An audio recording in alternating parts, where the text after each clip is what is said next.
ଦ୍ୱିତୀୟ ପାଣିପତ ଯୁଦ୍ଧ କେବେ ଘଟିଥିଲା?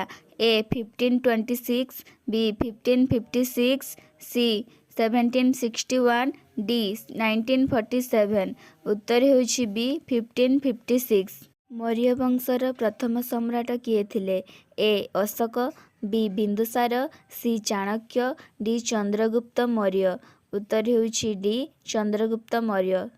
ଅଶୋକ କେଉଁ ଯୁଦ୍ଧ ପରେ ବୁଦ୍ଧ ଧର୍ମ ଗ୍ରହଣ କରିଥିଲେ? ଏ କୁରୁକ୍ଷେତ୍ର ଯୁଦ୍ଧ, ବି କଳିଙ୍ଗ ଯୁଦ୍ଧ, ସି ପାଣିପତ ଯୁଦ୍ଧ, ଡି ମହାଭାରତ ଯୁଦ୍ଧ। ଉତ୍ତର ହେଉଛି ବି କଳିଙ୍ଗ ଯୁଦ୍ଧ। ମହାତ୍ମା ଗାନ୍ଧୀଙ୍କ ଜନ୍ମବର୍ଷ କ'ଣ? ଏ 1869, ବି 1872, ସି 1857, ଡି 1901। ଉତ୍ତର ହେଉଛି ଏ 1869।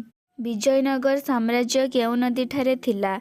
ଏ ଗୋଦାବରୀ, ବି କୃଷ୍ଣା, ସି ତୁଙ୍ଗଭଦ୍ରା, ଡି ନର୍ମଦା। ଉତ୍ତର ହେଉଛି ସି ତୁଙ୍ଗଭଦ୍ରା। ଭାରତର ପ୍ରଥମ ମୁସଲିମ ଶାସକ କିଏ ଥିଲେ? ଏ ଆଲାଉଦ୍ଦିନ ଖିଲଜୀ, ବି ମହମୁଦ ଗଜନବୀ, ସି ଇଲତୁତମିଶ, ଡି କୁତବୁଦ୍ଦିନ ଏବକ। ଉତ୍ତର ହେଉଛି ଡି କୁତବୁଦ୍ଦିନ ଏବକ। ମୋଗଲ ବଂଶର ସ୍ଥାପକ କିଏ ଥିଲେ? ଏ ଆକବର, ବି ଔରଙ୍ଗଜେବ, ସି ବାବର, ଡି ଶେରଖାନ।